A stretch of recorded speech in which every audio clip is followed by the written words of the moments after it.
Afternoon. Hello. Well, thanks for coming along. We've called this press conference to provide some community assurance that police are well and truly prepared for the major events which are happening in the CBD on Australia Day and over the course of the long weekend. We have several major events all occurring at roughly the same time, and in order to provide that assurance to people who may be planning on visiting the CBD, there will be a strong police presence, and we have the ability to deploy additional police resources should the need arise. Our police presence will be highly visible, and we'll be interacting with the people who are visiting these events right throughout the course of the weekend. One thing we do want to stipulate is that we've been working very closely with major event organisers, and those events that we have been working with is the Morning of Mourning, which is happening at 7:30 on Australia Day, the Women's Tour Down Under race, which is occurring at 10 a.m, the Survival Day event at Victoria Square commencing at 11 a.m, and the Men's TDU race, which starts at 1:30 p.m, followed by the Australia Lights On the river and the Respecting Country Parade, which will be from 5 p.m. on Australia Day. I would like to acknowledge the fact that those major events have been working closely with police, which enables us to take extra steps to ensure that people who are attending can enjoy those events in a safe and respectful way. One thing we will not be tolerating is any behaviour that is violent, disruptive, racist or antisocial, and we are expecting people who are participating in these events to behave in a respectful manner and comply with their obligations for safe, respectful assembly. The other interesting point is that many of these events are occurring within parts of the declared public precinct, so police have extra powers to search and warn people and remove people from the precinct if necessary. The issue with protest activity associated with right-wing extremism, we'll be taking a very strong position in relation to that. There are special powers that permit us to take action for anyone who displays, publishes or brandishes a Nazi symbol or it displays the Nazi salute, and we will take positive action should we identify any behaviour of that type. Happy to take questions. How are you going to manage, the parade in Victoria Square with the Tour Down Under and the village itself? As I've said, we've been working closely with event organisers, and all steps are in place to make sure that these events can occur at the same time in a coordinated and safe way. So we're confident that that will be a non-issue for us.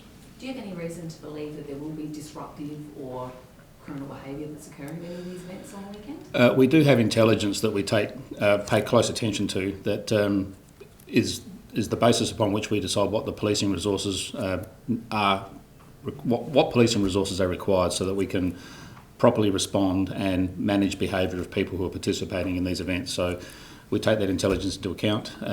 Obviously, we're hopeful that everyone who attends the CBD enjoys their time in the CBD, respects the rights of others, and all of these events happen safely and successfully. But we are ready for the alternative if anyone wants to demonstrate any sort of antisocial behaviours, disruptive behaviours, racist or violent activity.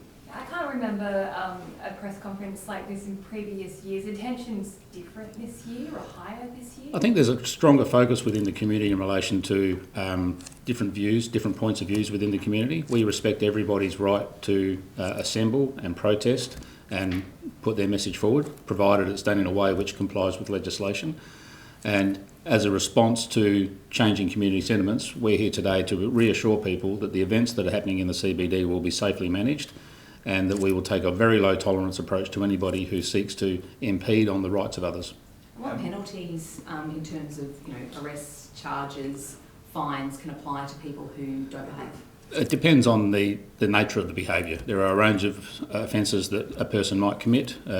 We can bar people from the declared public precinct. We can arrest or report for substantive offences, and we won't hesitate to do that if we see people breaking the law in South Australia. How many are you expecting at these protests? Well, potentially, from the protests, we don't have specific numbers, and it's difficult for the event organisers to be specific with the numbers they're anticipating.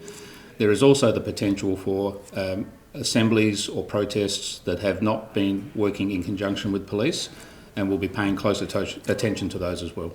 Are you worried this may be the perfect storm with so many events going on in the city at the same time? Well, we're mindful of the overlap with these events, and it's also, in some respects, a motivator for some groups to come and participate with a view to potentially sharing alternative views or disrupting the lawful behaviour of others. So that's the reason that we've called together a significantly large group of police and have plans in place to be able to bring on others if we see anything that would disrupt any of these well-organised events so far. And did the police commissioners meeting you had on Wednesday give any indication that a rise in right-wing extremism was making its way here to SA? Thankfully, in South Australia, we haven't seen any of the right-wing extremist, anti-Semitic activities that have been present in New South Wales and Victoria.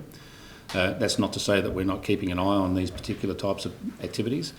The Commissioners' meeting this week has produced outcomes that will see closer collaboration. We already collaborate on these things, but we're making sure that we're sharing as much information and intelligence as possible, and also developing tactics that might apply in other jurisdictions. But at this point in time, thankfully, South Australia has not seen the sorts of behaviours we've seen in other states. When you mentioned before about you paying particular attention to protests where the organisers haven't been working with police, do you know of specific ones that are organised that haven't been working with you, and what are the details of those? I can't elaborate on the intelligence we have, but we do have a concern that there may be gatherings that have not been prepared in conjunction with police, and we'll obviously be paying very close attention to those and taking action where necessary. Is there any places that people should perhaps avoid then if there's some concerns? Look, we're just encouraging people to come to the CBD, and the reassurance is that we are working with the event organisers. We're positioning ourselves to be able to respond effectively and quickly if we see anything that would seek to disrupt the lawful organised activities and events that are occurring within the city over this weekend. Have extra resources had to be pulled from other areas of policing to, make sure everything's all good in the CBD? We do move our resources based on priorities, and that's a pretty standard approach for us. But we do have specialist areas that we're bringing on to make sure that we have the ability to respond to whatever type of incident occurs. That includes our security response section, our STAR group, we have the mounted operations section, other frontline specialist areas that we can put on standby and bring in to supplement the existing resources within the CBD. But we also do bring on additional police for major events as a normal part of our planning, and that's also being done. Can I ask you about a couple of other things? Yep. We had a vision on last night's news of a man terribly throwing a glass bottle at a female who was sleeping rough in the CBD. What's your reaction to that act, and has that person been caught up with yet? Look, any offensive violence is abhorrent, and we don't stand for that. It's currently under investigation. The Eastern District are currently following lines of inquiries, and I don't have a further update than that. From a personal perspective, what did you think of the video? Oh, it's disgusting. It's we're talking about a person who obviously is sleeping rough, not living in the best circumstances, and to be victimised like that is a disgrace.